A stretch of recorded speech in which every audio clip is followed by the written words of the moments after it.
how do you know that the business you're in is what you're meant to be doing? How do you know it's your thing? And a lot of answers that people give revolve around passion. If you're passionate about it, all will be well. But I think, of course, passion is important, but I want to demystify and get a bit more practical as the signs along the way that may show you this is your thing and may help you answer some of those questions that come up. I hear them from fellow entrepreneurs all the time. Should I stay in this business? How do I know when it's time to give up? If I'm not making money by this time, should I just give up? Should I stick it out? Should I evolve? Should I reinvent? So maybe this can help you answer. As you know, if you've been following us, we are celebrating 10 years of Centonomy. And I think I can connect the dots backwards in my 10-year journey and share with you how along the way I've gotten to understand that Centonomy is my thing. So here are 10 ways for you to help you identify, is this your thing? Number 1, lack of resources does not stop you. When I started helping people plan their finances, I was in the worst financial situation of my life. It was the kind of situation where you're looking at the car is on E, but a client has told you to meet them at a certain location, and you're wondering, does E in my car mean it can still go 1 kilometer, 3 kilometers? So, but yet I was going to help people plan their money. Can you see the irony in that? But this is what your thing does for you. It helps you realize that your current resources and what you can do and where you want to go have nothing to do with each other. Your current resources are your current resources. My car was empty, but when I sat down in front of my client, what was in my brain was not empty. So I was able to actually do it. Number 2, I didn't struggle to do it. And don't get me wrong, the challenges of the business are there, clients, money, all the challenges are there. But the actual work, I didn't struggle to do it. I learned, nobody taught me how to help people plan their personal finances, but I seem to have a knack of understanding, seem to have a knack of conversation with people, being able to listen to people and making sense of their situation. So I didn't find that a struggle. So when you're in your thing, you don't struggle too much with it. Number 3, my thing allowed me to get people on board that I never thought would come on board. When we started the Centonomy 101 class, I did not know the technical side, which trainers would show up. I'm not a tax person. I couldn't teach tax, for example. But along the way, you meet people and you convince them to do this experiment with you. What are they reading into? I guess that's what we call passion. They're reading into that conviction about your thing that you only have for your thing that you have. So they came on board and we couldn't even pay them at that time.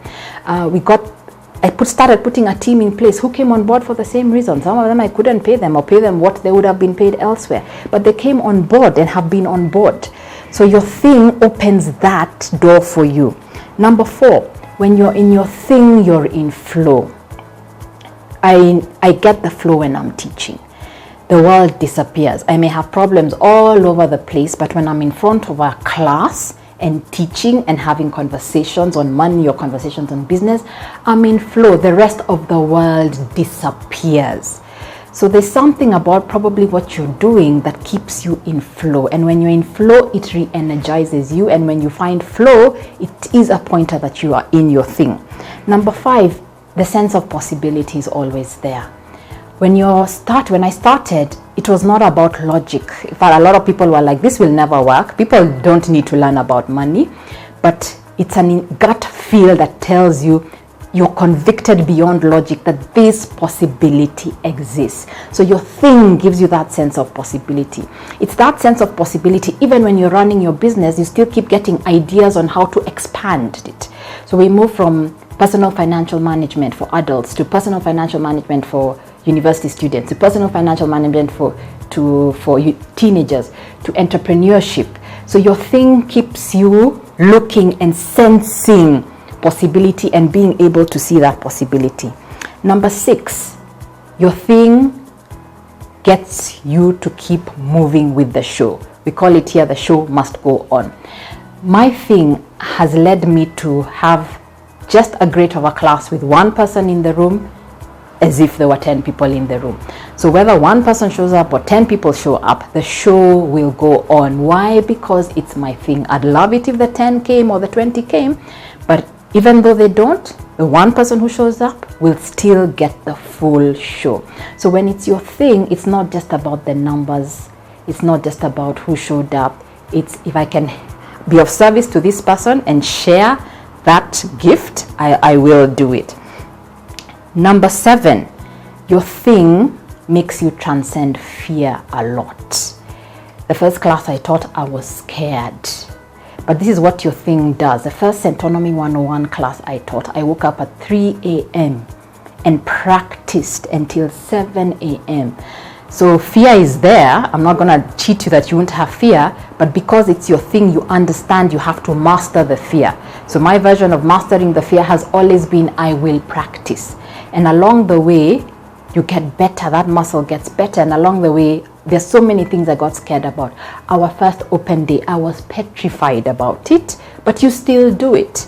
I have written a book, I was petrified about it, but you still do it. Sometimes you hire people, you're petrified about it, but you still do it. You go and train in another country, you're petrified about it, but you still do it. You face rejection, but you still do it. So your thing makes you transcend fear because it becomes more important than the fear. Number 8, when you're in your thing and you're not giving up on your thing, doors along the way open. It's like, and I always use this example when I'm teaching in class, you're in the bus. Nothing happens when you're in the bus stop, no matter how well you have planned out the route. But when you're in the bus, you can see the route, you can meet other passengers, you can have a discussion. And once you're in the bus, doors start to open. Companies came and we started training them. All of you have been listening to us online. A lot of people have come to class, and that is what I call doors open. But we had to be in the moment. We had to be in the thing, and we had to be determined to keep on pursuing it. Number 9, and this is going to be a full conversation for another day. When you're in your thing, you don't roll over and die. My team have told me that that's one of the most famous pep talks I once came and gave. And I told them it was a hard day, and I told them, are we going to roll over and die? And simply put, when you're in your thing, you don't roll over and die. Instead, you ask what's next. That is a full conversation about rolling over and die.